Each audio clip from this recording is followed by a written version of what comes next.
the Vacaville City Council meeting to order. It's August 9th, 6 p.m. Can we have a roll call, please? Council Agency Authority Member Sullivan. Here. Stockton. Ritchie. Silva. Here. Wiley. Here. Vice Mayor, Vice Chair Roberts. Here. Mayor Rolette. I am present. If you will, please stand with me for a moment of silence.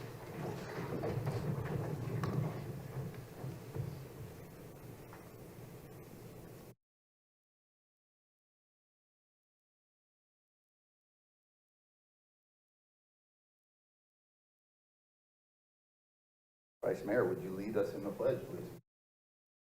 Pledge allegiance to the flag of the United States of America and to the republic for which it stands, one nation, under God, indivisible, with liberty and justice for all. All right. Item 3, approval of agenda. Do we have any changes to the agenda, Mr. City Manager? No, we do not, Mayor. Thank you.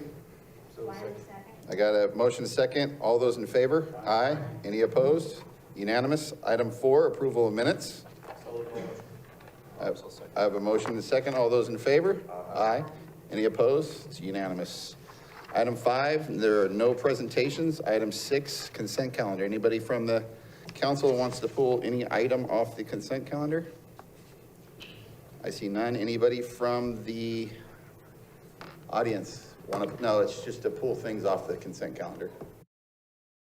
Okay, I'll entertain motion for consent. Mr. Mayor, Yes. if I may, I believe that there's one recusal on an item on the consent calendar for Does somebody Councilmember have an item Stockton. that needs? Yes. What item do you want to? 6B, Okay, tonight to avoid any potential conflict of interest, myself. Consent calendar item 6B. Regarding acceptance of public improvements for North Village Unit 7B because my residence is located in the area close to the project. I've been informed by the city attorney that because 6B is a consent calendar item, I can remain in the room during the vote on that item. if you could have been just one more minute late, we wouldn't even have to go through that. Sorry Can about I get a motion on A and C? Oh, second. All those in favor? Aye. Any opposed? We have none, and then we'll take 8B. I got a motion. All those in favor? Aye. All right, so we will move to item 7, business from the floor. This time to address the city council with issues that are not on this agenda, but are within our subject matter jurisdiction. I think that's, yes, sir. Come on up. My name is William Carlson. Can you guys hear me all right? Yeah, Okay, perfect. Thank you. good. My problem is, I have a house at 107 Luzina, and I have an ADU that's built as well, but it's not occupied yet. And there's two more, there's 606 West and 612 West has occupied ADUs as well. And that, when they took Merchant Street, when took the left off of West, they closed it, so you can't go left. What people are doing, and I've already had talked to the engineer in the traffic, and he put this thing out that counted the cars last year because of those concern. What they're doing is they're turning left on Walnut, and they're taking right in that alley, and they're stomping on it, and they're getting a shortcut to get to back on the west. And it's I can't even when I'm building. They start backing up cars just to unload a pickup truck or something, you know, and I'm getting a lot of problems with people telling me I'm blocking the street, which is a service alley, and I'm not blocking it. But it's funneled down. We're doing the best we can. We don't ever park out there, you know, all night or anything like that. Kids are playing there. Sounds like a nightmare. It's not a street, and this was I don't know how they thought this one out, but it's not working because the diversion was probably supposed to go to Mason, right there at the cleaners. And then, you know, because the people I've talked to all live either on Citrus or Ash or something. It's just a habit of them going. So they take that little jaunt and they just stomp on it and shoot, and they're back in on a Luzina. And then it's, that wasn't, I don't think that was in the design. Right. I mean, Well, if you wouldn't mind, if you go right to our city clerk, give me your name and number. Public Works just heard what you said. yeah, and we'll I've follow up. talked to the Public Works, and then I had good results. They went out right away, put the thing off the pole, That was last year. It lasted like maybe 4 or 5 hours and they pulled it.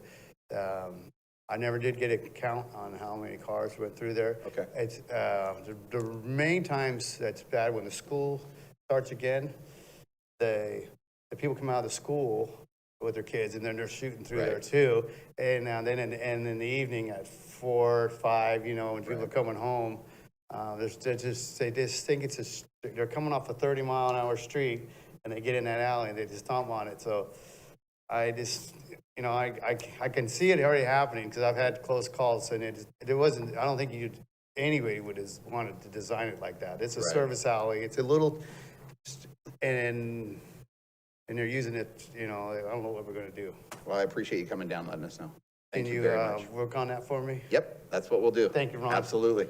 Appreciate it, you guys. Yes, sir. Anybody else for public comment?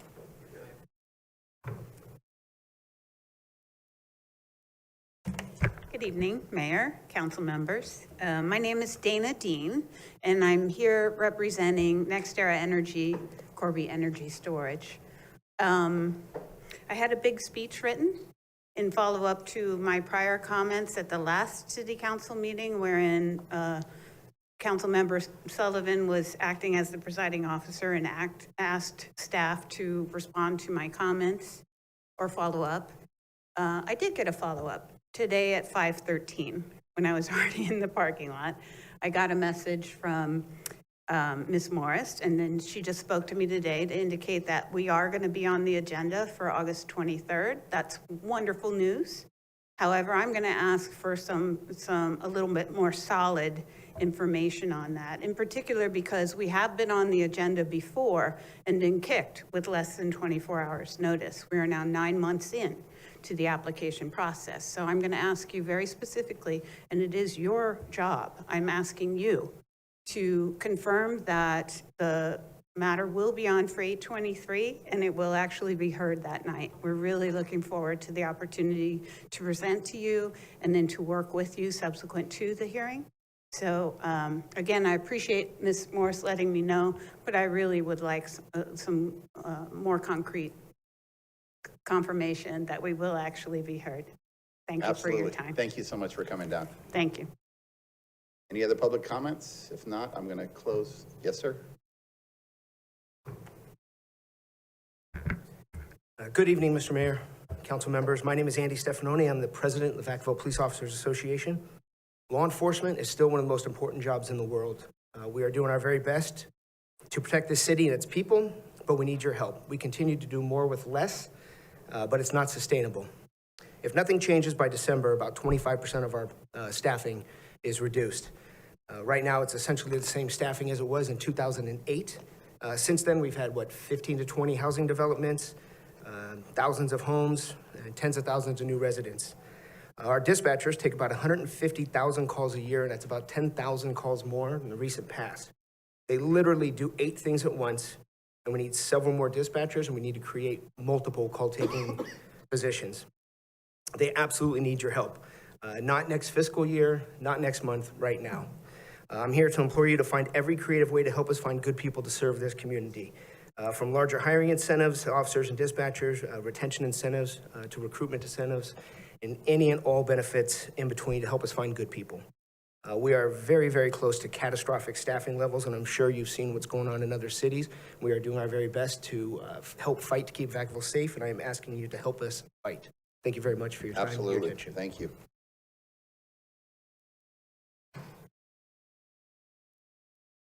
We're all out of speakers tonight. Oh, is that? I'm just giving you bad time. Good evening. My name is Drew. I'm a member of the Vacaville Firefighters Association. Over the last decade, we've seen a reduction in our benefits as firefighters in this city, most notably our retiree medical benefits for new members. As those benefits began to disappear, we warned that the loss of such incentives would make us a stepping stone department and a revolving door. And it appears that's exactly what's become of our fire department. This year alone, we've seen 7 firefighters leave our department for neighboring agencies. That's nearly 15% of our firefighter rank. 2 of these resignations are particularly hard to swallow, as both of those gentlemen were born and raised in the city of Vacaville. They're living and raising their families here, but they've chosen to be firefighters somewhere else. These are avoidable vacancies that have left us with record amounts of forced overtime and browned out units within the city. Prior to Measure M, the city conducted a costly study known as the Bregman Study. 73% of the citizens polled stated that their number one priority was maintaining our fire department. Fast forward to a recent meeting when you were all tasked with placing your priorities for strategic initiatives. 4 of you placed the fire department nearly dead last on a list of 8 items. Given the Bregman study, the current state of our recruitment and retention issues, the record amount of forced overtime, browned out units,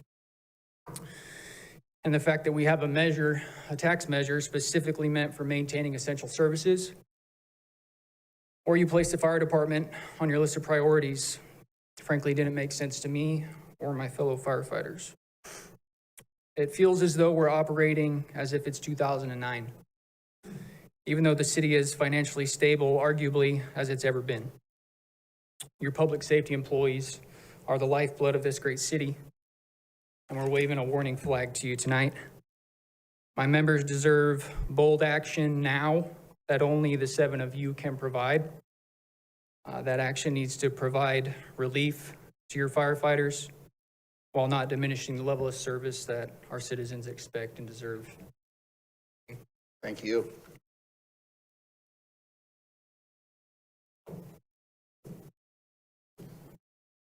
Good evening, Council, Mr. Mayor. I'm Matt Marino, President of the Vacaville Firefighters Association, and I wrote a letter to all of you nearly 2 months ago describing the unprecedented situation we find ourselves in with the brownout of one of our ambulances. I also informed you about the staffing shortages due to our members leaving for other departments, inflated workers' comp cases due to excessive shifts, and a spike in mental health services usage due to burnout. I stand here today frustrated and quite appalled that after that letter was sent, we only heard back from 4 of you. It did not spike the interest of all of you when we had an ambulance browned out in our city. Rumor even has it that some of you were more concerned about the timing of the brownout so close to negotiations with Local 3501. This is unacceptable. And I want to make something clear before I get too frustrated that I don't intend to mention any names. I don't want to send any personal attacks. At the end of the day, I do respect each and every one of you. I consider some of you my friends. And at the end of the day, I think we all love this city as much as I do. We just have different ways of going about it. And there's a level of respect for that. But I am frustrated. And as we know, Vacaville does have that small town feel. And with that, we hear the chatter that goes around with the citizens and even public figures like yourselves. We've heard that some of you don't like unions and flat out don't like the union that I stand here represent today. We've heard that some of you don't like our mayor because he, quote unquote, always takes care of public safety. We've even seen a text message sent from one of you that states that you want to take out public safety in the city of Vacaville. So let me remind you all what this union really is. This union that we talk about is not this logo that people wear and go negotiate contracts. The union is the men and women who run out that door when the tones go off to help our citizens. That is the union. That's always been the union and it always will be. Public safety is the foundation of the quality of life in the city of Vacaville. And you're not hurting our union, you're hurting the citizens we swore to protect. And I think it's important to talk about how we got here. Why are we having so much trouble recruiting and retaining the best like we once did? And to be completely honest, it is an industry-wide problem. It's not necessarily unique to just Vacaville. But when we compare ourselves to neighboring cities, we just did a nationwide recruitment for lateral firefighter paramedics, and we came out with 2. Meanwhile, our neighbors in Fairfield camp had over 30, including 2 of ours. Some of them were homegrown. I think it's time we really stop.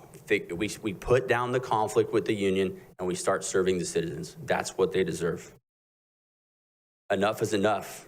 I want the hatred to be put aside. We're always willing to sit down and always willing to talk.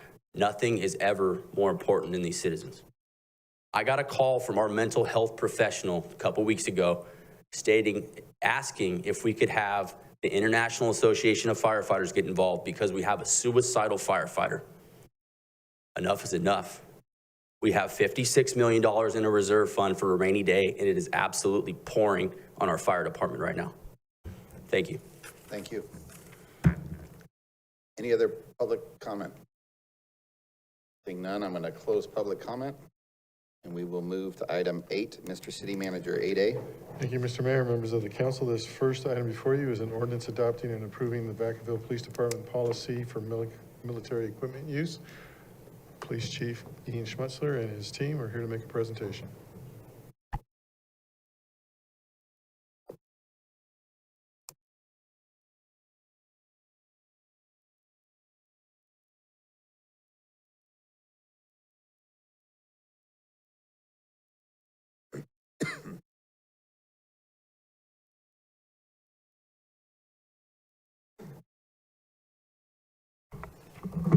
Good evening, Mr. Mayor, members of the council, city staff.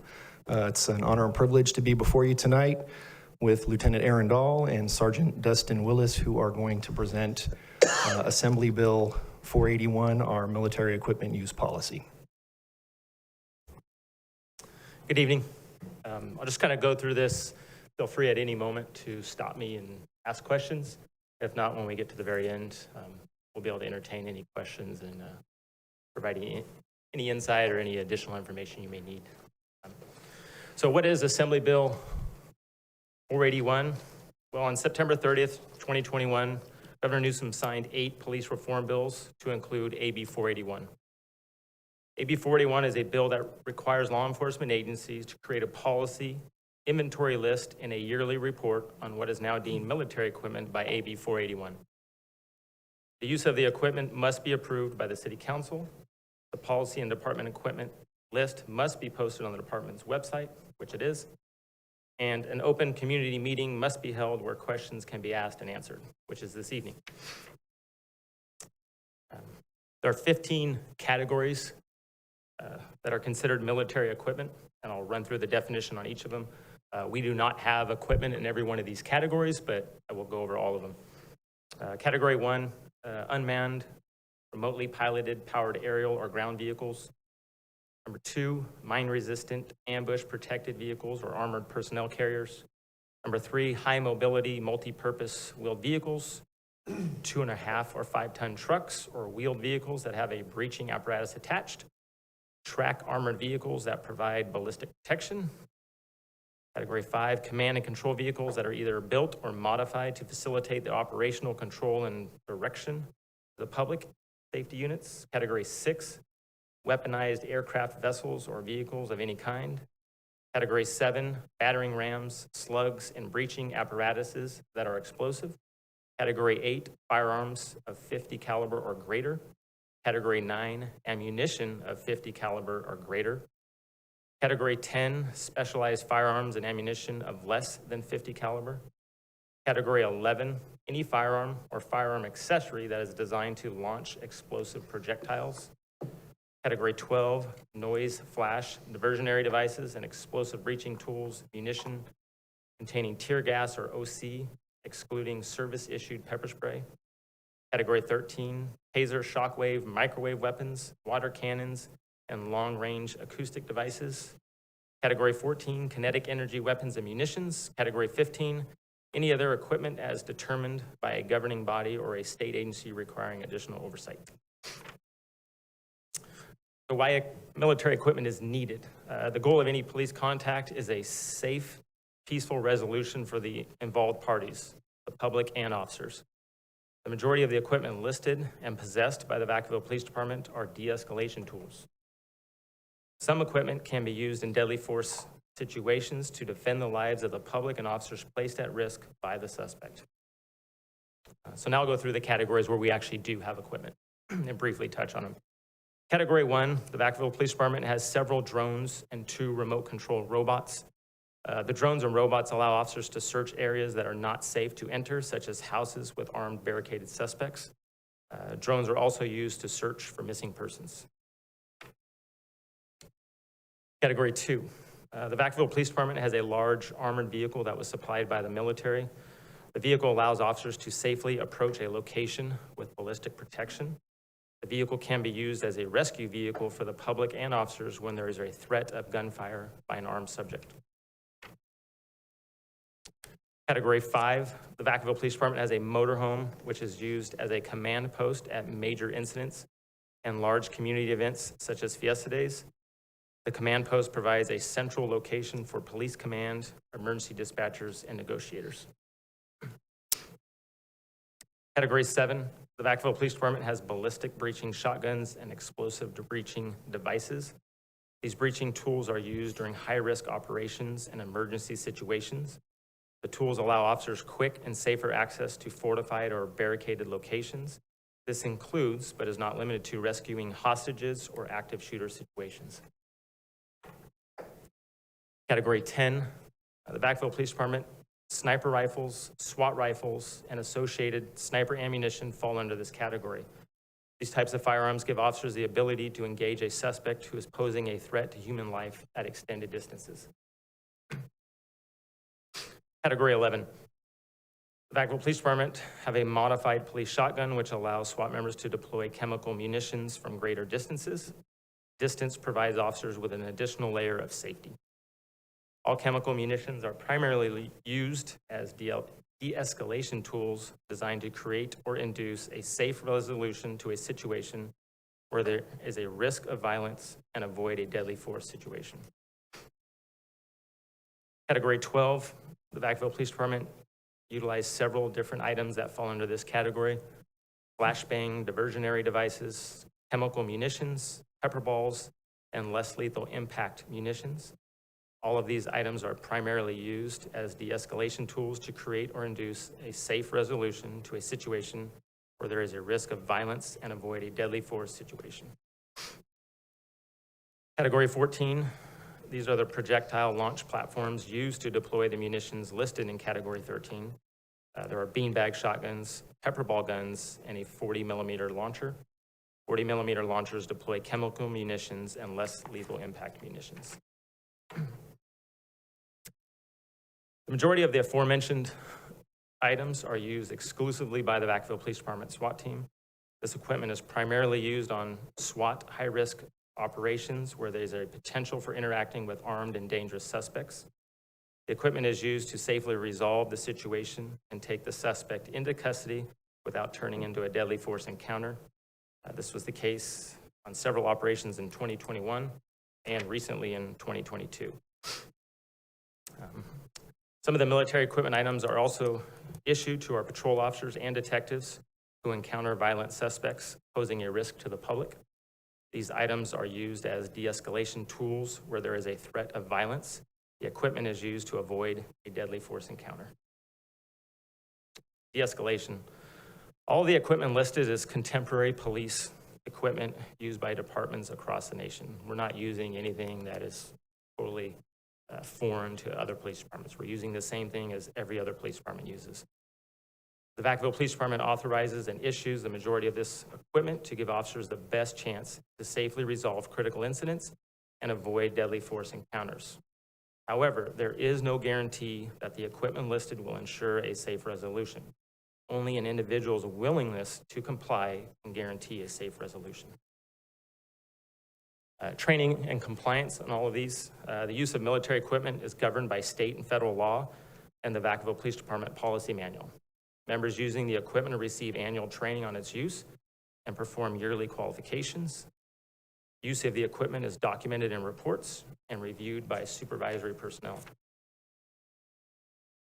And before I get through the conclusion, we had a recent operation over in the 1500 block of Alamo where we used a great deal of this equipment. And I'd kind of like Sergeant Willis to kind of walk through that operation just so you understand how we use this stuff and how we were able to avoid a deadly situation that probably would have occurred 10 years ago when we didn't have the majority of this equipment, and how this equipment probably saved the individual's life. The report, right? Yes. Okay. Sure. We had a operation, I forget what month, it was this year. They're kind of blending together, but we had a report of a armed violent rape. A female reported that she was raped at gunpoint by a suspect. We identified that suspect, detectives did, determined he was inside a certain apartment. And the SWAT team was activated, obviously, because of the high-risk nature of the incident. My SWAT team surrounded the location. Numerous attempts were made to make contact with the suspect, which we did. He immediately surrendered. However, we determined there was a second subject in the apartment who we did not believe was related to the rape. However, we learned he suffered from significant mental health issues. He hated the police. The initial suspect told us that he would fight us, if not worse, and force a violent encounter with the SWAT team. In layman's terms, we had a search warrant for this residence, so a judge is commanding us to search it. We can't leave. So we made as many attempts as possible to contact this individual. We used our negotiators. We briefly contacted him. He did indicate he would fight us or worse. We then used distraction devices. Historically, those do a really good job of at least psychologically convincing people maybe that we're coming inside. When that's not always the case, we'll use them on the outside of a residence. But historically, like I said, we've had success with people giving up once those are deployed. They're very loud. That did not work. We then attempted to, I believe the recording was next, right? Yeah, we then attempted to have his mother negotiate with them. She initially refused. However, she provided us with a recording. We then used our robot to enter the residence, which it can talk to people and listen. It can also play recordings for us. So we used that recording to contact the individual. It appeared like it was going to work. It then did not, and the individual refused to come out. We then used drones to enter the residence. They give us a little bit better vantage point the robot's low to the ground, so we can't see on top of counters, things like that. The drones did identify several rooms that had firearms laying out in plain view. It's a very small apartment. Had we made entry, he would have had access to the firearms much quicker than we could get to him. So we knew he was armed, which the original suspect stated he was. We then continued our attempts to negotiate through the robot. Those did not work. And it was clear they were not going to work based on his demeanor. I'll just leave it at that. We then deployed fairly mild, what we would call mild dose of chemical agents through our 40 millimeter launchers. They disperse a liquid chemical agent, sometimes powder chemical agent through 40 millimeter. They're called ferret rounds. They're designed to go through a window and disperse their payload when they hit something solid like a wall. We did do that. It did affect him. However, the suspect still refused to come out. We then utilized our tactical robot to deploy a larger quantity of chemical agents. It has a device on it that allows us to use burning gas without the threat of burning the house down, and what's called a burn safe. So we took the robot in. We again tried to negotiate. The suspect refused to come out. We deployed a stronger dose of chemical agents, is the best way to put it. That did affect the suspect to the point where it incapacitated him and dislodged him, which is one of the intents of chemical agents, so that we don't have to go in there and force a deadly force encounter or use of force. He did make it as far as the living room. However, he stopped next to the room within feet of the room that we knew had firearms in it, based on our earlier surveillance. He refused to come out. He kept reaching inside of his jacket as if he was armed with some type of weapon. We then deployed a different type of chemical agent that also deploys less lethal pellets, rubber pellets that are designed to dislodge someone from where they're at. That did work. The suspect removed himself from behind the door and exited. However, he started to refuse to follow commands. We still believed he was armed at the time because he said he was. The suspect then turned around and reached in his jacket, simulating he was attempting to retrieve a firearm from his person. We then deployed less lethal beanbag rounds that are shot out of a shotgun to try to dissuade him from doing that. That distracted him long enough for SWAT team members to basically tackle him before we had to make a decision whether or not he was armed. So like Lieutenant said, this was probably one of those cases with the exception of some of our breaching tools. I think we used almost every tool we have to avoid running into this guy in a situation that I think clearly logically would have resulted in someone getting hurt, either one of us or him. So they're very effective and they're very important to resolving some of these situations safely. Thank you. So there's plenty of other incidents where we've kind of gone through those same steps. This was just one of them. I think was a very, very good example. Like I said, we take the use of this equipment very seriously. We understand what its capabilities are, but we understand the effectiveness of it and how it saves us from having to get into a deadly force situation. And again, like I said before, it doesn't completely eliminate it, but it gives us the best chance to avoid that. And that is why we are coming for approval to continue to be able to use this equipment, because we do not want to get into a deadly force situation. We want to try and resolve every situation as peacefully as we possibly can. And there's just times where people don't want to comply right away. So we have to kind of go through these options, pick the best options to get compliance. So just in conclusion, the Vacaville Police Department military equipment list and policy is posted on the department's transparency portal, where it will stay. After this evening, any additional questions or comments can be directed towards me by calling the Vacaville Police Department. And then both Sergeant Willis and then Officer Stefanoni, who's in here, are both present and subject matter experts on most of this equipment. So if you have any questions on any of the particular equipment items, one of the two of them would easily be able to answer that question. So take a moment. Thank you. Thank you so much for the presentation. Thank you for the story. You're welcome. I'm glad that everyone was safe. I can't tell you how much I appreciate Vacaville PD. You guys do a fantastic job. Thank you for everything you guys do. I'm going to open it up to public comment. Seeing no one from public comment, I'm going to close public comment, bring it back to Councilmember Silva. Yeah, thanks for sharing that, Sergeant. And for a good several hours, I was getting a bunch of text messages with the incident on the Rocky Hill Veterans Apartment. That's another situation where it was very unfortunate, but the suspect was still apprehended alive. And I'll leave it at that, because there was plenty of comments after that. But again, I've had the privilege, thanks to Lieutenant Dahl and others for allowing me to go to different trainings, really enlighten my perspective of what goes on, and and having to, with my limited access to, see, unfortunately, or hear firsthand what goes on. I know you guys put a lot of passion and training into what you do to make sure that everyone comes home as safe as possible. So I appreciate that, and Ian, appreciate what you're doing too as chief. Thanks. Councilmember Ritchie? Did I catch you off guard, buddy? I'm always off guard now. Okay. Yeah, I lost my voice. I think it was amazing. I was listening to the story, first and foremost, when I get closer. It was an amazing story that you guys did. It I was taking notes and it kind of stopped me.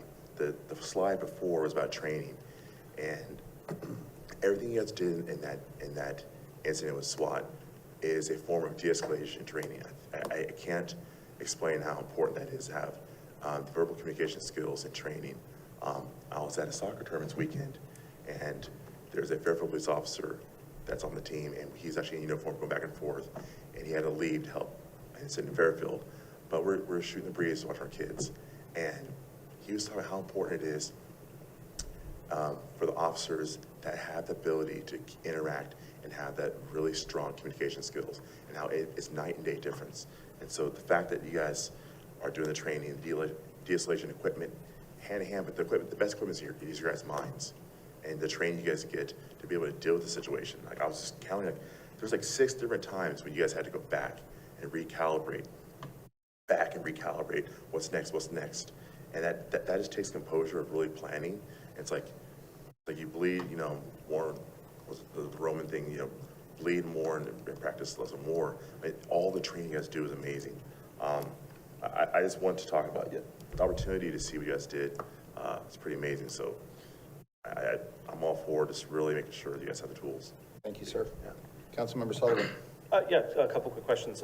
First question, It's a super easy one, I think, but I'm wondering if we can add the fund of origination to the list, just next to the dollar amount. Could you just add, I know a lot of cases we get funding from FEMA or elsewhere that's not general fund that pays for a lot of this stuff. So just in parentheses, could you add that maybe on the future reports? I don't need it now, but I just think that'd be helpful. We do get a lot of questions from the public about, you know, you're using general fund to buy tanks and this, that, and the other, but in a lot of cases it's a grant or it's some other fund origination source that I think would be helpful to have on the report in the future. The second question I have is, it would be helpful for me personally if you guys could maybe email me the policy, the protocol, the procedure. When do you deploy these items, right? Like what is the protocol for when you pull out the beanbag gun or you use the MRAD, or like what does that look like? And so I'm assuming we have some sort of detailed policy protocol that you train on that does that. I just personally would like to see kind of what is the flag point to say, hey, we need to bring on X, Y, or Z. So I don't need a presentation or anything brought back to council. I'd just like to see a copy of the policy or procedure. But, you know, I understand, you know, this is kind of a contentious topic in public sometimes, but I understand you need the right tools for the job, and it keeps you guys safe and keeps other folks safe. I think we've seen some horror stories on the news about, you know, items kind of being deployed on citizens, and that's never happened in Vacaville. And again, that's a testament to your training and your responsibility and the way that you take care with these items. And so hopefully that never happens. And I think you guys are in a place where you're trying to make sure that is the same case. So yeah, I mean, again, thank you for presenting it tonight. I'd love to see that policy if you've got a copy. Other than that, I don't have any questions or comments. Thank you. Councilmember Wiley.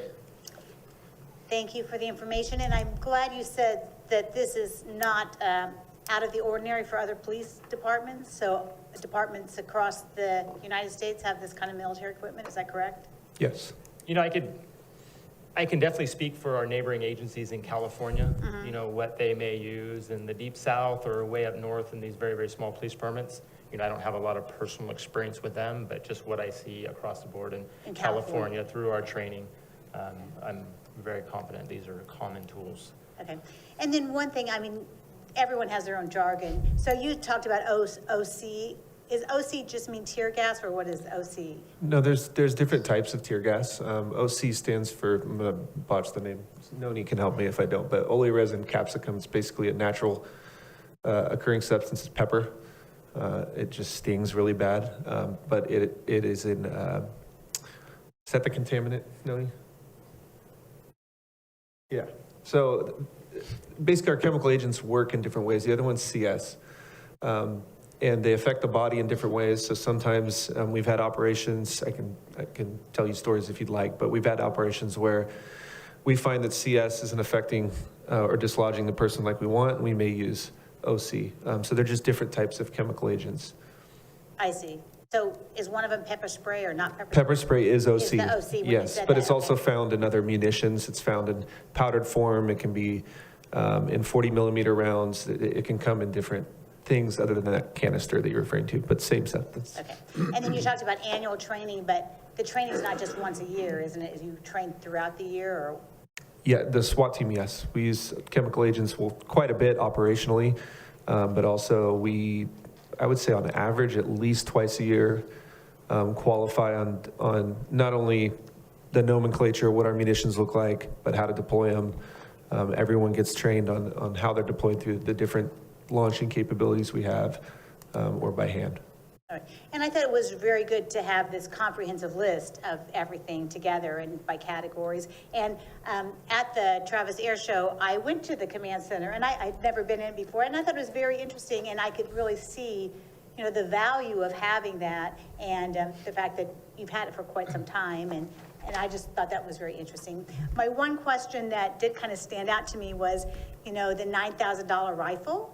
And so there was this rifle and that rifle and the other rifle. So, I mean, do you need all those rifles and a $9,000 rifle? It was just kind of expensive. Yeah. And rifles last for a long time because, you know, talked about lifespan. You know, so. Yeah, rifles, they're expensive. That's all I can say. And to qualify that, you know, we don't go out there and buy the most expensive rifle on the market. We test them. Our current rifles that we bought last go around are used by some pretty reputable agencies like LAPD, SOSEB, which are probably two of the best SWAT teams in the country. The rifles get expensive because of things that go on them. So the sight, the optics that help us be more accurate and acquire a target, depending on what, if you're talking about a sniper rifle, they can be thousands and thousands of dollars. If you're talking about just our rifle, it's almost the cost of the firearm itself, just to have that optic. And then you add flashlights, and then you add hand grips, and then you add IR designators so we can see at night. And that adds up quite a bit. Right, on the $9,000 one, it said, oh, you can get colors and different things. So I thought we were going, we weren't going for every different option, but it said including the optics. So I thought the optics were probably what cost so much. Yeah, All right. they're expensive. All right, thank you very much. Vice Mayor Roberts. Yeah, I think aside from Councilmember Stockton, probably the only other person on here that's used almost all these at some point in my career. I assume for you guys, probably somewhere where I do my certifications, if I've had most of these less than lethal things used on myself before I was allowed to use them. I think a lot of the public doesn't necessarily understand that. Like for OC spray, CS gas, tasers, even some rubber rounds, like I've had all those used on me before I'm allowed to use it. So I know what its actual effects are. And like you mentioned, CS doesn't necessarily work on everybody. I've had some buddies go through the gas chamber with me and just walk out there perfectly fine. But then you hit them with OC spray when they walk out, and that'll get them. But yeah, I'd definitely rather have these items on hand and not need them than be stuck in a situation where you actually need them and they're not there. Right. So, Thank you. yeah, thank you. Councilmember Stockton. Yes, thank you for the presentation. I have the fortunate experience to have to have used some of the equipment that you've talked about. I haven't quite gotten to the $9,000 sniper rifle yet, but I do recognize the importance of having good optics and good equipment. Chief Ian, does this equipment help the Vacaville Police Department save lives and just de-escalate situations that could likely evolve into a deadly force situation? Absolutely, 100%. And you have trained individuals in the police department that are capable of using this stuff in accordance with state law, like 835A? Absolutely. If you're not trained on it, you don't deploy it. Okay, then is this, I'd like the motion that we approve for the Vacaville Police Department to continue to use this equipment. I have a motion. Second. I have a second. Roll call. Oh, no, roll call. I'm so used to roll call. All those in favor? Aye. Any opposed? Unanimous. Thank you. Excuse me, Mr. Mayor, we need to read the title. Yeah, no, I was going to actually I'm so allow sorry. her this time. Ordinance adopting and approving Vacaville Police Department Policy 709, Military Equipment Use Policy, and the 2022 Vacaville Police Department Military Equipment List. Thank you very much. 9A, Mr. City Manager. Thank you, Mr. Mayor, members of the council. This is another presentation from our Vacaville Police Department. Chief Ian Schmutzler and Lieutenant Katie Cardona are here to give you an update on the youth services section of our department. Good evening, Mr. Mayor and Council. We're back in front of you.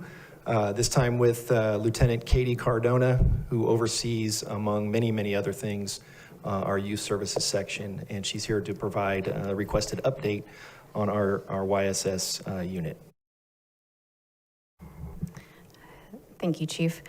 So again, I'm here to provide for you an update on our current youth services section. You'll see throughout this presentation, it's often referred to as YSS, and predominantly known for our school resource officers or SROs within our unit that are assigned to various campuses within our city. I'd first like to touch on YSS mission. The mission of our unit is to provide safety and security to school campuses within the city of Vacaville. We provide a variety of services to support the needs of youth in our city. We prioritize engaging with our students within our community to promote positive police and youth interactions. We understand the importance and significance of positive interactions between our police officers and our youth, and the long-term positive impact that that has for our youth, for our police department, and for our community as a whole. Additionally, we partner and build relationships with our Vacaville Unified School District, as well as the Travis Unified School District. We have 2 campuses within our city limits that are under Travis Unified School District jurisdiction. So we do partner with them and continue to build relationships with the district so we are successful in our mission. So who we serve, there are approximately 20 campuses or schools within our city. This is 20 of those that you would traditionally consider a public or school campus. There are additional schools that would rightfully qualify as a school, but are private or smaller preschools or charter schools in addition to these. This, as I previously mentioned, includes those 2 schools within the Travis Unified School District as well. That yields us approximately 15,000 students within our city that we serve. Calls for service on campus are generally responded to by our youth services section, and they are supplemented by patrol when necessary. So where are we located? Many don't know, but our YSS unit is ran out of our sergeant's office, which is located at Wilsey Wood High School on campus. Our school resource officers and professional staff are also based at 4 schools within our city. These schools are Vacaville High School, Wilsey Wood High School, Vacapena Middle School, and Willis Jepson Middle School. So each of these schools have a designated office where officers or professional staff can report to every single day and work out of. Clinical staff, professional staff are also assigned within YSS to provide additional support for the unit. These can come in the form of mental health coordinators, counselors, and our diversion program is supplemented by professional staff as well. In a nutshell, our diversion program is a program where if a student is subject to an arrest, where the offense qualifies under diversion requirements, or if their criminal history is as such to qualify them for our diversion program, then that student would be referred to our youth services section for follow-up. The goal of this is to work with our youth and their families to identify any underlying problems or root causes and hopefully deter them from continuing this behavior before they are of age or to keep them out of the system. Our youth services sworn staffing. So currently YSS is budgeted with 1 sergeant and up to 4 officers within our unit. Okay. So staffing at the end of the 2021-2022 school year that recently ended left us with 1 officer in charge and 1 school resource officer, which brings me to staffing challenges. Our department is facing serious staffing challenges. As a result, some school resource officers have been temporarily reassigned to ensure minimum staffing levels are maintained within patrol in order to provide citywide service. This service includes response to schools. It's important to note that whenever there is a YSS officer tied up or unavailable, that all calls for service are handled either by YSS or patrol on a regular basis. Some examples of these due to our staffing challenges of patrol responding throughout the last school year include any fights or threats to safety at school campuses were handled by patrol, or the recent bear sighting that we all recall recently, that was handled by patrol. So patrol is able to supplement YSS. Due to long-term injuries and staffing challenges, again, YSS did end the previous school year with 1 OIC, or officer in charge, and 1 school resource officer. However, as we begin our new school year, the 2022-2023 school year, which is about to begin, this unit will consist of 1 officer in charge and 2 school resource officers. So we have been able to increase staffing for this next school year. However, the hope is to, as we navigate continued staffing challenges, the hope would be if and when our staffing changes to continuously reevaluate our resources and availability to allocate more resources to YSS to make it whole, but this is how we are currently running this unit. Great, thank you very much for the presentation. Any comments from the public? Seeing none, I'll close public comment. Councilmember Stockton. Yes, thank you for the presentation. With school right around the corner, you could imagine this is a hot topic amongst the community with everything that's been happening in the country. What are the timelines to get the youth services or YSS fully staffed? So that's a question that we talk about constantly with the challenges of deploying staff as we see the need throughout the city. Right now we have 7 trainees that are in the field training program. 6 of those won't be released until at least another 2.5 to 3 months.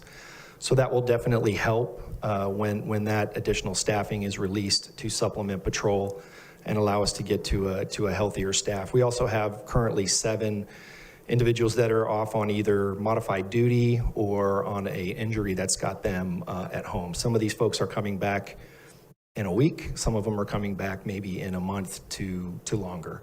And then between now and December 31st, we have 7 seems to be the critical number here, 7 folks that are planning to retire. So as we're onboarding folks, we do know there's retirements. So Katie, as well as other staff within the police department, are very active in the hiring and recruitment of staff.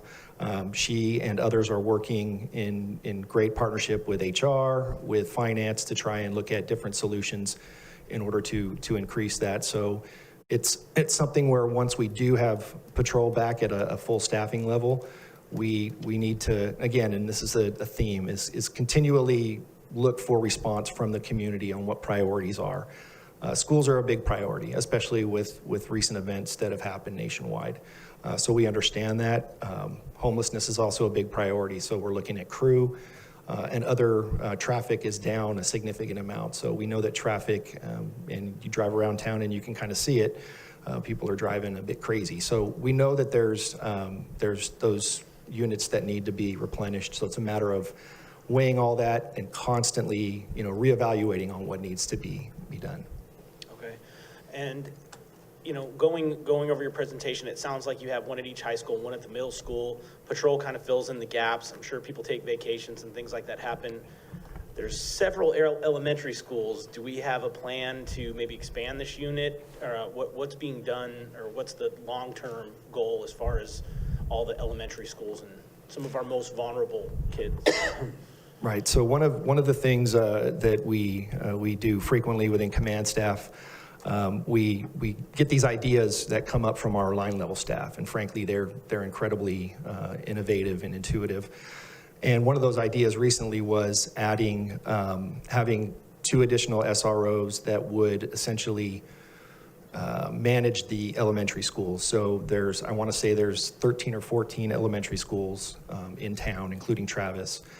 So having those split up between 2 SROs, the lucky number 7 comes up again. So each one would have responsibility for 7 elementary schools. They do have a lot fewer calls that need an actual officer to respond.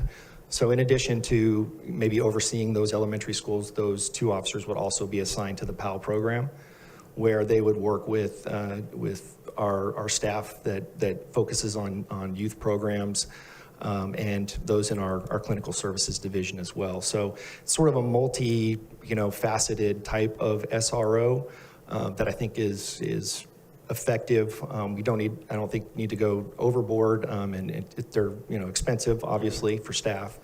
But I think adding 2 in the long term is the best scenario for us.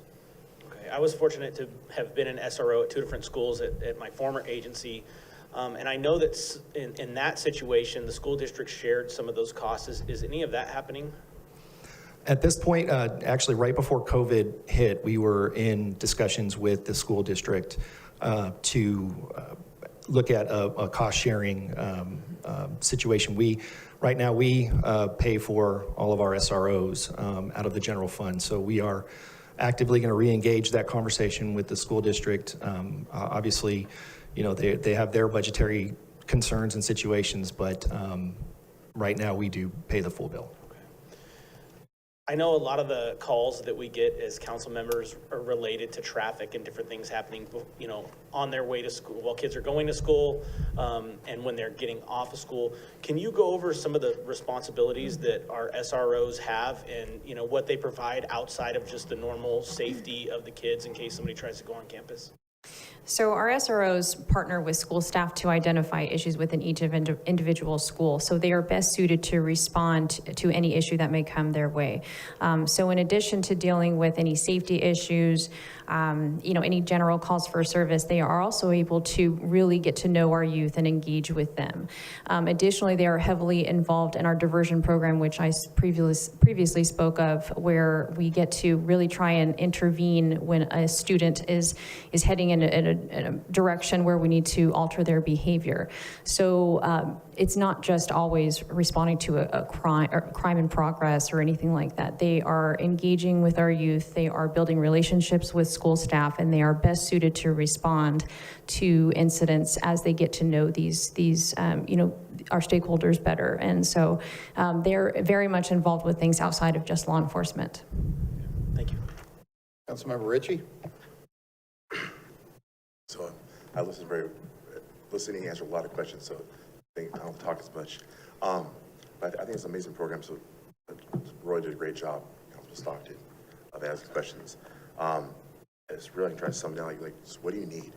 I think the SROs are amazing. I'm just thinking back of my own younger self, and the last thing you talked about, Cardona, was the relationship. And I'm from Jepson to high school. It was very interesting times. Having an officer around and having them, it's not just stopping you when you do a problem, but they watch and absorb, and they're able to be there and say, hey, listen, man, it's not the right move to do, or like, it's a very pivotal time for kids' lives. And having SROs that aren't just there only when something happens, but to say, hey, listen, I can tell the water's getting hot, maybe chill out, or hey, what you're doing, you think it's cool now, but it really helps. It really helps that engagement and like really getting in contact with the youth. It's I speak from personal experience, I guess. I am, because but I made it here. But I think it's really important. I think it's really important. I think there's no better time to make sure that crew is back on. Having all these kids walking back and forth to school and not having a crew unit be able to put a real lockdown on people that aren't totally okay.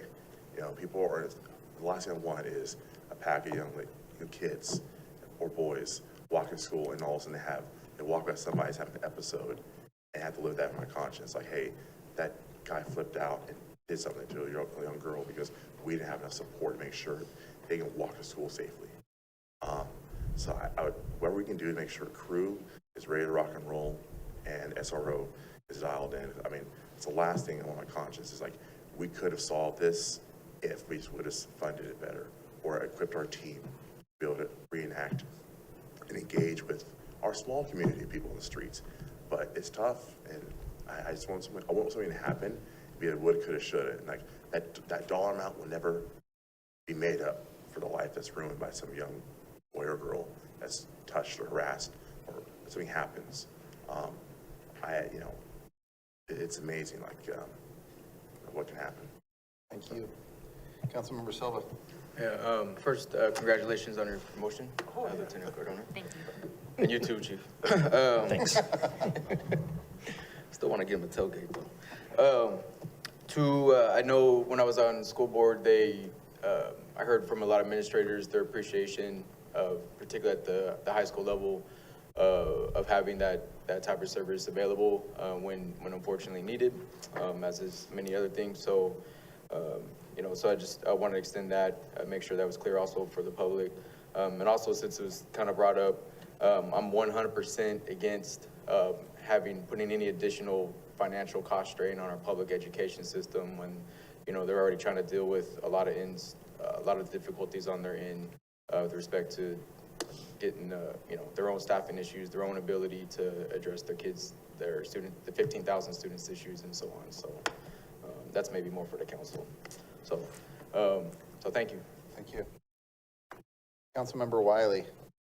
Thanks for the information. Just a couple of comments and questions.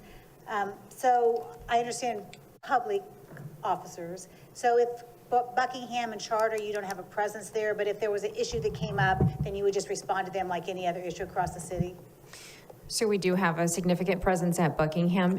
Because if they generate a calls for service, we need to respond to that. But our YSS unit has been proactive in building relationships with that school as well.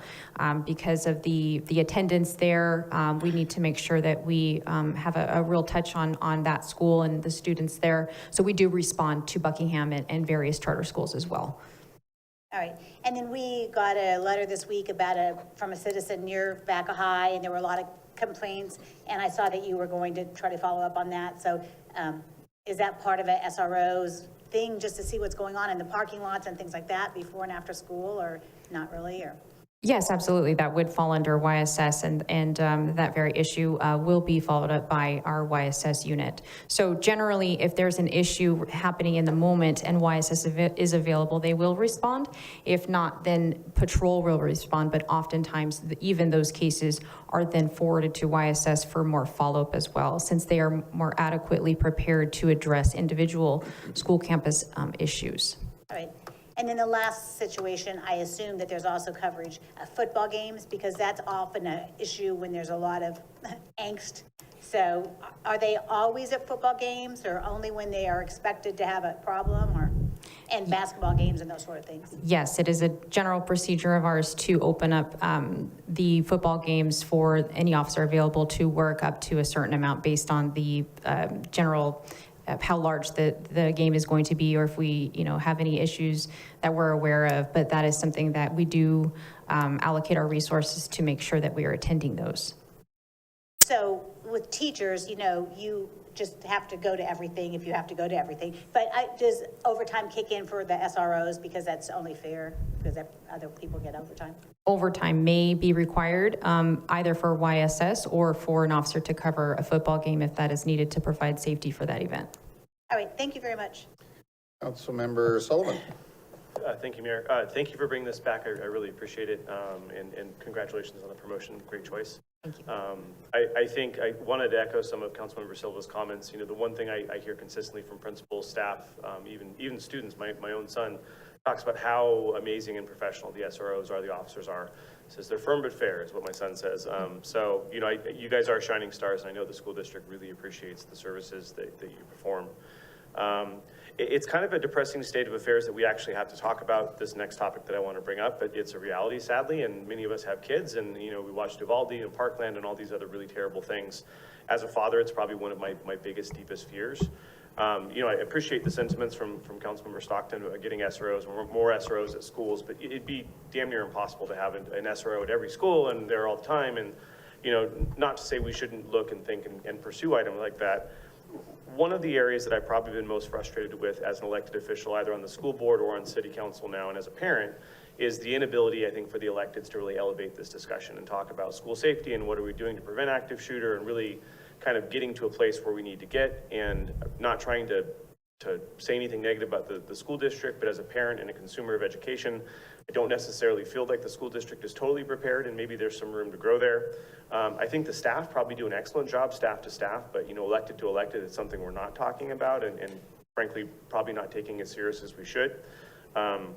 So I guess the reason I'm saying all this is because I think, A, we need to think about it as a group of electeds and prod our school board to do more, because we're not doing much, I think, at the elected level. And B, maybe at the staff level, we could look at things, I know the district's installing cameras now, I know they're installing other technologies. I mean, I'd love to have staff as involved as possible in those discussions as you can be.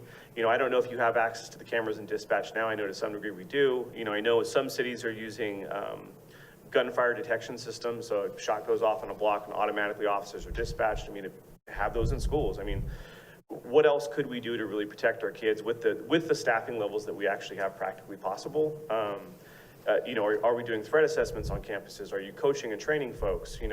The more we can do to protect our campuses, the better. And so I know the SROs have a great pulse on campus. I know you guys are probably doing lots of stuff staff to staff, but it is an issue as a dad that terrifies me. And I think, frankly, we've been kind of trying to get in the 3x3 with the school district larger discussions about this, and it just hasn't happened. And so I just kind of want to put that out there publicly, because unfortunately it's the new thing in the United States, or it's not even new anymore, I guess, and it's terrifying. And so if you ever have thoughts or ideas or things, especially that maybe don't require ongoing technology systems, coordination, things of that sort. Can you please bring those back our way, or maybe bring those to wherever they need to go?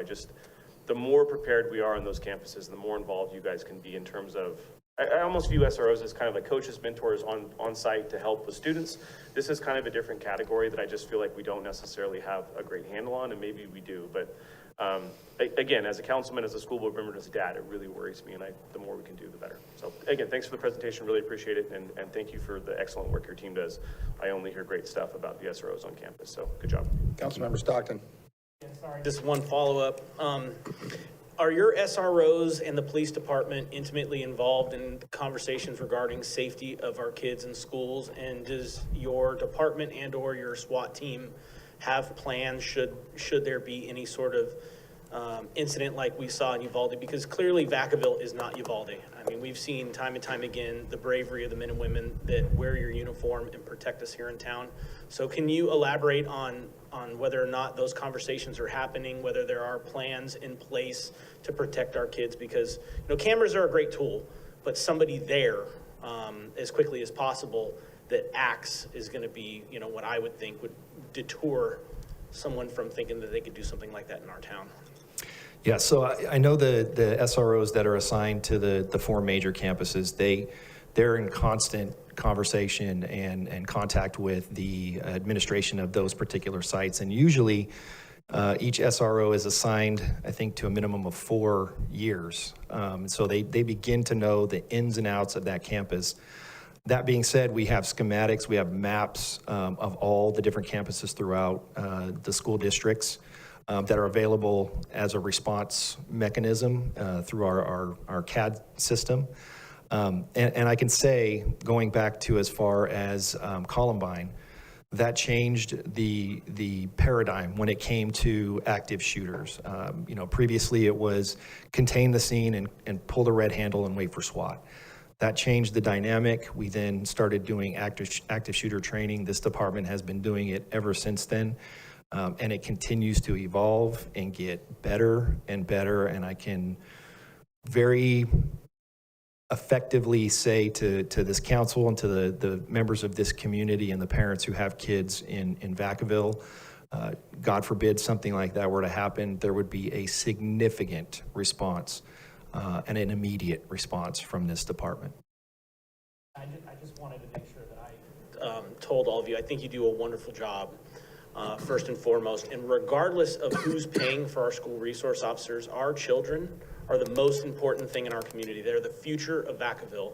And so protecting them is my number one priority when it would come to public safety. So before you fill the homeless intervention team or crew or whatever, all these really wonderful programs that really make Vacaville stand out, my priority would be to make sure that we have sufficient staffing and youth services, because if we can't protect our kids, we don't have a future here. So Councilmember Ritchie. Just quickly, when I talk, so Councilman Silva addressed on additional costs, but that leads my school district. Sorry, it's hard to talk. It's like, don't want to burden them with more cost, and then, Councilman Boland really talked about just everything you guys did in the highlight and that, but is there a quick way you guys can, the school year is almost on us, is there any way you guys can find out what would the cost be if Vacaville Unified School District does the step up? What would the cost be to equip the SROs and you guys to do training with the teachers and educators? And even, who cares overtime? Who cares? Just get it done and just do the right thing, and it all works out.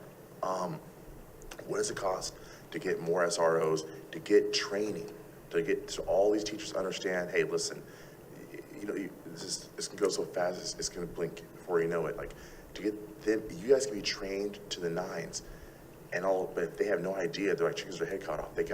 They have to know, so you guys can work in sync. Like, you guys are the quarterbacks and they're the players, but they got at least in the right direction, or else you guys can't do your job. So like, what would it take to get a program started this week and give them just a crash course of just, hey, this is what you guys need to get ready for, and regardless if it's it's not budget or not. I think everybody here in this council would just say, let's go for it. Just get it done. Because, I mean, I agree, kids, I mean, we can't prioritize the children. What are we doing? So what we have to do is do it fast. Work with the city manager. Okay, Absolutely. okay, thank Absolutely. you. Councilmember Sullivan.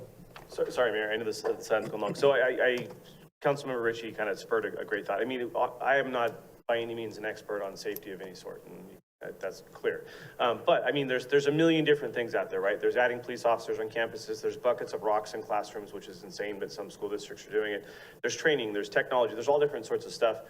You know, maybe this is already happening. You're already having discussions on schools. I would love it if you guys had a comprehensive study over the next 6 months to a year and brought back some options to council that maybe the school district endorsed and supported, maybe you partnered on. I mean, I'm sure there's best practices out there. I'm sure there's school districts and police departments doing some really incredible stuff. And maybe you guys are doing it, and maybe Councilmember Ritchie and I are like saying stuff that you're already doing. But again, I think like Roy said as well, or Councilmember Stockton said as well, the kids are our biggest priority. And so again, you know, as a parent, if there's things we can do, if there's items, if, you know, maybe you bring back the whole list, the menu, and we sit down with the school district at a 3x3 and say, look, here's, you know, mild to wild, and we actually start looking at some options. I don't think we've ever had that discussion, and maybe you're having it at the staff level, but again, preparation in this type of situation is so important. So I'd love you guys to brainstorm every idea from crazy to standard, and then give us some options to work with the school district on over time, because I just think we can't be more prepared in this type of situation. So I'll stop talking. I would really like to hear more about the bucket of rocks, please. Councilmember Wiley. I will just add to this conversation to say it's great to be prepared, and kids are already kind of so aware of what happens. I do not want to really make them terrified. At some of my teacher things several years ago, some school districts, you know, had posters on the wall about what to do if there's an active shooter. And if I had to walk by that every day as a 6-year-old and be afraid that, you know, behind the door, or if I had to go to the bathroom by myself and someone might be in there. I mean, talk about mental health issues. If every day you're afraid that someone's going to come and shoot you, you have to really think about doing this. So I just had to throw that in from the teacher point of view. Yeah, and working with clinical services, and you'll have that presentation at the next council meeting. That's where we find that balance of, you know, being prepared, holding those trainings, but also not, like you said, terrifying the kids and making it feel like a place of doom and gloom. So yeah, it's a fine balance. Gotcha. That's not on the list. Thank you very much for the presentation. Mr. City Manager, 9B. Thank you, Mr. Mayor, members of the council. This next item is a resolution to execute a Sitepost agreement for the installation of public use and electrical vehicle chargers. Brian McLean from Public Works is here to make a presentation.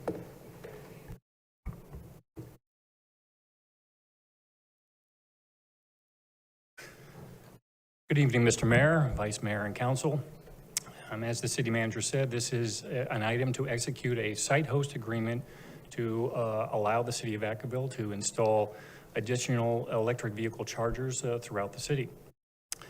Executive Order N7920 was signed by Governor Newsom in September 2020, and that executive order declares that cars and light-duty vehicles sold in the state of California shall be zero emission by 2035, and medium and heavy-duty vehicles sold in the state of California shall be zero emission by 2045.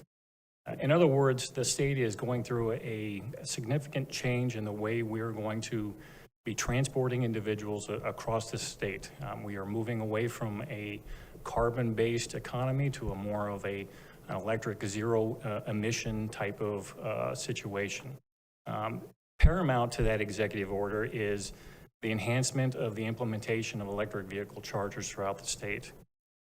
Now, this also aligns with the city's general plan, the Energy Conservation Action Strategy, the ECAS, and within that section of our general plan, it also details the expansion of EV charger infrastructure throughout the city. With that said, and the goal for the state to move toward these lofty goals, in 2021, the Bay Area Air Quality Management District, the BAAQMD, released the Charge Grant, and that is a grant funding program for EV charger infrastructure projects, whereby The grant itself was designed to allow municipalities such as the city of Vacaville to enhance their applicability to be able to install EV chargers. Significant to this particular grant was that the Air Quality Management District made it basically a key component that applicants were really encouraged to partner with an existing EV charger infrastructure vendor. A vendor that was already established, who has a reputable reputation in installing EV chargers. With that said, to advance the installation of EV chargers throughout the county, the Solano Transportation Authority jumped in last year, and they began looking at the list of EV charger vendors from the Bay Area Air Quality Management District.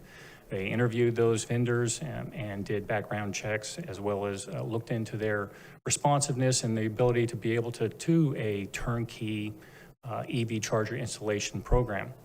They identified Electric Vehicle Charging Solutions, EVCS, as the highest scored. And with that, the city of Fairfield, Vallejo, and Solano County are currently working with EVCS to expand their charger network in their particular cities. And just a little bit of a background on what is a charging system. As you can see from the graphic here, moving from left to right, you've got your power, your transformer, your meter, your breaker, your interconnect switches, and the wiring for the system, and then the charger device itself. That's the pedestal device that we all see at the supermarkets and whatnot that have chargers installed already. Typically, all the way up from power to the breaker panel or interconnect, that's all done by PG&E. And then the conduit and wiring up to the chargers is usually a third party. EVCS, through an arrangement with EVCS, they will do all of the project management, all the coordination with PG&E. They will do the design and finally the construction and commissioning of the system. In essence, with EVCS, you're able to get a turnkey system and be able to launch an EV charger system very swiftly. As you can see from the photos here, the level 2 charger on the left is the smaller unit. Typically, it's a slower charge. And then the larger unit, which is becoming more prevalent, this is a level 3. It's called a fast charger. This will charge your battery about 80% within 60 minutes. Evaluation of the potential EV charger sites involves several criteria. The first of which is city-owned property. Does the site have sufficient space to allow for an EV charger system without impeding the activity of that particular site? Is there sufficient site traffic to allow for consistent, reliable use of that particular EV charger unit? And finally, proximity to power. Those are the 4 primary variables. With that, the city staff started to investigate with EVCS locations throughout the city where EV chargers may go. As you can see in this graphic here, these are the 12 public parking lots in the downtown. All of these sites were identified preliminarily as acceptable for EV charger installations, as well as the 2 sites at the Vacaville Transportation Center off of Allison Drive and the 3 Oaks Community Center off of Alamo. I'd like to stress, that this is a preliminary evaluation of these sites. Staff is continuing to evaluate other sites throughout the city, and as more sites are determined to be viable, those sites can be added to this list as well. In addition to the sites that I just mentioned, the city has various legacy sites. Vacaville was a predominant innovator and trailblazer in the early 2000s in the installation of EV chargers. We have several sites, one particularly here in the rear of City Hall. They have these older generation EV chargers. Staff is putting forward, as detailed in the staff report, a recommendation to transfer these particular legacy sites to an EVCS charging system where EVS would come in, remove the old head, the charger head, put a new charger and dispenser on top of the site itself, and then pick up fully 100% of the maintenance. And we get down to the nitty gritty. The host agreement is a 10-year agreement. The estimated value for each of the new sites is about $1 million and about $500,000 to convert the legacy sites. There is no local match requirement, meaning the city of Vacaville does not have to outlay a dime for this program. EVCS will manage from cradle to grave all of the requirements in terms of the design, the coordination with PG&E, the installation, the permitting, et cetera. They'll manage those funds on our behalf. Additional key benefits, which are really key, these are outside of the boilerplate agreement, site host agreement that EVS initially approached the city with. After 6 months of intense negotiations, we were able to secure a waiver on the security deposit. We were able to agree and enter that into the agreement that EVCS will be responsible for 100% of the maintenance for the term of the agreement. And then most importantly, 30% of the carbon credits in years 3 through 10 would be claimed by the city. That quantitatively allows the city to be able to really move the ball forward in terms of reaching that sustainable city that the council is looking for. In terms of rates, these are publicly accessible EV chargers. There is a charge to use these chargers. The rates are set by the various level of the charger that you use. If you use a level 2, the charge is 29 cents per kilowatt hour. And for a fast charger, a level 3, it's 49 cents per kilowatt hour. Staff went out and evaluated the cost for kilowatt hour charge here in Vacaville as well as Solano County, and found rates range between 29 cents and 61 cents per kilowatt hour, effectively meaning that the EVCS rates are highly competitive. Now, there's one more piece of the rate issue that I'd like to bring to council's attention. The EVCS agreement has a site host revenue provision that allows the site host to be able to collect a nickel for every kilowatt hour produced, every kilowatt hour utilized. Staff is recommending foregoing that 5-cent kilowatt revenue generation and applying it back to the rates so that the level 2 rate drops down to 24 cents per kilowatt hour and the level 3 fast charger drops down to 44 cents per kilowatt hour. There are several agreement benefits. I typically don't read all of these bullet points, but they are very specific to this agreement, and I think a significant benefit to the city of Vacaville. It enhances this, through this agreement, it enhances the city council's sustainability energy goals. It advances the city's ECAS goals, expanding the city's EV infrastructure. It leverages existing grant funding opportunities. It's a turnkey approach that has very little impact on city staff. So while this project is moving forward, our engineering staff and public works can continue to work on the projects that council has been already approved and is moving forward with. EVCS is responsible for 100% of the maintenance for the term of the agreement. There's some economy of scale here in that the city of Fairfield and Vallejo and Solano County are already installing EVS chargers. They're working with EVS right now. 30% of those carbon credits in years 3 through 10 are the city of Vacaville's to claim, which helps, again, move that carbon footprint forward in terms of us, the city of Vacaville, being able to claim those credits, which enhances our ability to apply for future grants and other funding mechanisms that are tied to our carbon offset. And finally, fixed EV charger rates for the term of the agreement. That 24 cents for the level 2 and 44 cents for the level 3 is fixed for the 10-year term. Speaking of the end of the agreement, this is another one of the major benefits of this type of program. There are several options that council 10 years from now could consider. And one of the major benefits of this program is that all of the infrastructure, as you see under the infrastructure remains piece, that is ours. It stays in the ground. It's ours for future perpetuity. All that changes or could change is the charger. For example, option 1, we could decide to extend the agreement with EVCS. We could bring in a different vendor to provide a new charger. In that case, EVCS would remove their charger and all the infrastructure would remain, and the new charger vendor would come in and put a new charger on top of the electric outlet that's already existing. Or maybe the city of Vacaville decides in 10 years that we want to be the owners of the charger and then we install the chargers. Several different options to consider. In terms of environmental, this item is exempt from CEQA because of the minor structures that it pertains to. And for fiscal impact and strategic goal, in terms of fiscal impact, there is no impact to the city's general fund. There's no local grant match requirement. The estimated total value based on the initial sites that I listed previously is between $16 and $18 million.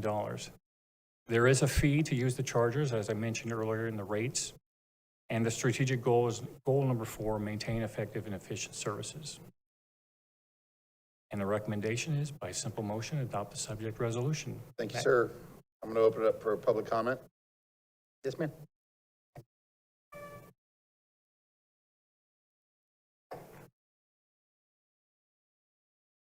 May I ask questions? Please. Sure, thank you. I'm Tracy Perry, local commercial broker, managing and brokering over 1 million square feet in our local community. Thank you so much for your presentation. That was fantastic. I do have a couple of questions. One, by adopting the motion, when would construction plan on commencing? The typical turnaround, talking to EVCS, is between 18 and 30 months, depending on supply chain at this point. And when would it be available to public to use? I would say within that 30-month parameter, so approximately 2 years. Thank you very much. And would private industry be able to utilize the same path to success or delivery to market as the city would in terms of bringing charging stations to market as well, in terms of permitting, infrastructure availability, credit availability, et cetera? I don't quite understand the question. Oh, so the city is planning on bringing these items to market for the public to use, public accessibility.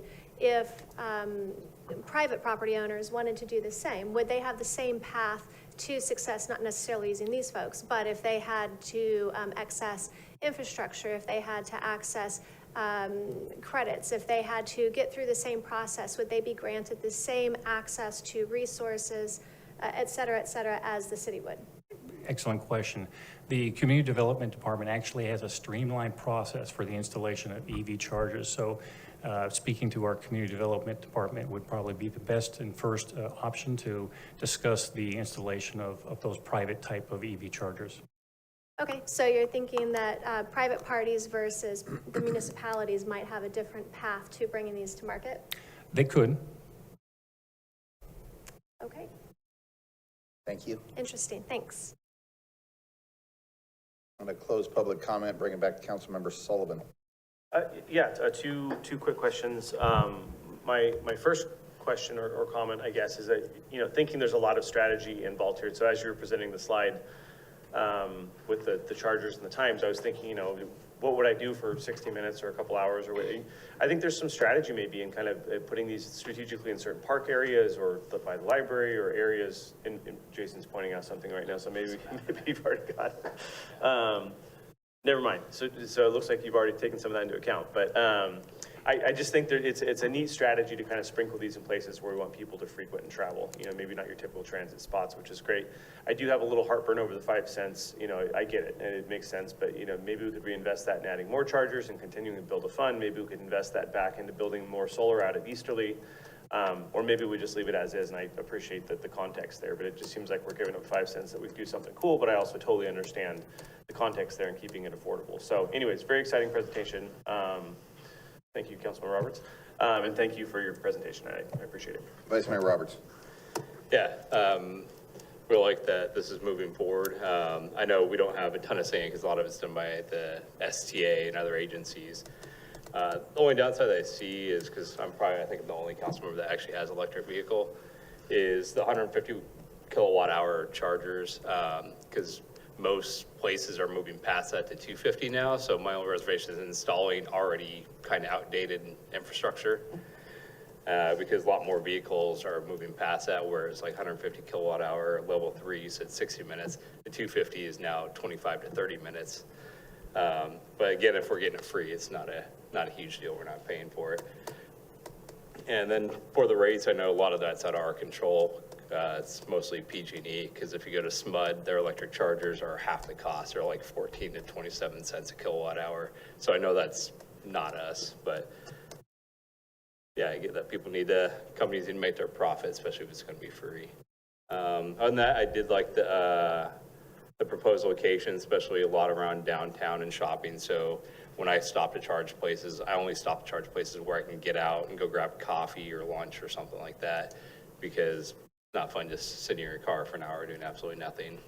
And a lot of EV vehicle owners do have more expendable income, that way they can get around and spend money in our community. So yeah, I did like the proposed locations for that. Thank you. On the charger equipment itself, in discussions with EVCS, as everyone knows, the technology continues to advance. Computer technology is advancing every 18 months. The same thing is happening, as I understand, with the EV chargers, the devices themselves. So we won't be locked in to those 150s forever. As the supply chain and the transitions start to happen to that better, more efficient equipment, my understanding is EVS will utilize the existing current equipment at that time to install those chargers. And then on the rates, our staff's intention, again, looking at the N7920, the governor's executive order, as well as our ECAS, our city's internal general plan ECAS document, focus on moving people toward electric vehicles. We're trying to incentivize that as much as possible. We did a calculation on the 5 cent site host return, per kilowatt. It's negligible to the effect, at least in staff's recommendation to council here, as opposed to trying to move the ball forward and encourage that transition to that electric vehicle infrastructure and usage. Councilmember Silva. Thank you. Great presentation. Actually, some of the comments are already mentioned. There are, in the public comment, there's a couple areas that I would be perfectly happy to see charging stations that would do exactly what was mentioned, bring more foot traffic to certain areas to help out that economy. That said, all the suggestions look great from our perspective, so happy to support that. So just quick question, you mentioned that the cost for the 5 cents was negligible. Approximately how much was that estimated to be? We're estimating it's somewhere between $2,000 and $3,000 per site per year. So that cost is tiny compared to the overall impact of being able to keep those costs down. And again, key to this is that we are locking in those rates for 10 years, which is unheard of. Our rates in PG&E continue to go up. So we've been able to work this deal with EVCS and work that actual cost into the contract. So we're solidifying those rates to the users of those EV chargers for the next decade. All right, Councilmember. I was just going to make a motion. Oh, sure. I'll entertain motion. I still have 2 more, but I'll entertain motion. Do I have a second? Motion to approve 9B. Second. Okay. And on the question, I still have Councilmember Wiley and yourself. Councilmember Wiley. Thanks for the information. And you said that this was from the Bay Area Air Quality. So from the Yellow Solana Air Quality, we have approved some stations or funded some electricity at apartments. So is there a law that apartments have to have them, or does Vacaville make sure that new apartments or condos going in have charging stations? That's a good question, and I'm probably the wrong person to ask about that. That would be community development. I think someone's coming down. It's a benefit. I would think that they would want them. Right.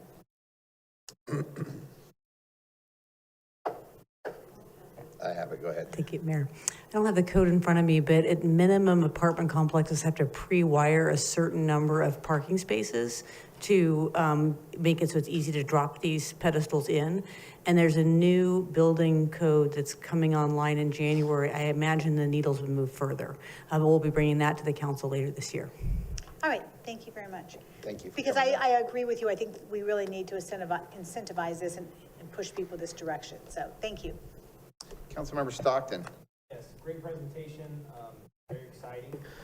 I know that there's been additional presentations of, you know, where we've done the Shop Vacaville stuff. Is there a way that we could provide local businesses like a voucher program where if people park in a certain location, they can get that 5-cent discount by having, you know, like entering some sort of code or getting some sort of voucher from local businesses to incentivize that?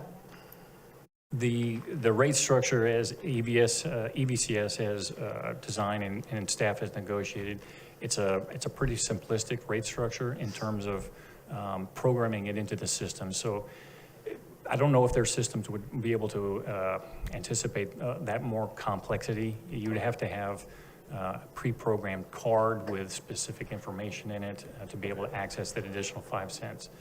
I just know they do that with certain parking garages and thought it might be a unique way to incentivize people to shop at some of our businesses. My last question would be, what process is there right now for the community to provide input on where these are going to be located? Because I know that every business owner in town is going to want one of these right in front of their place. So who do they contact? How do they do it? And what's the process? Public Works.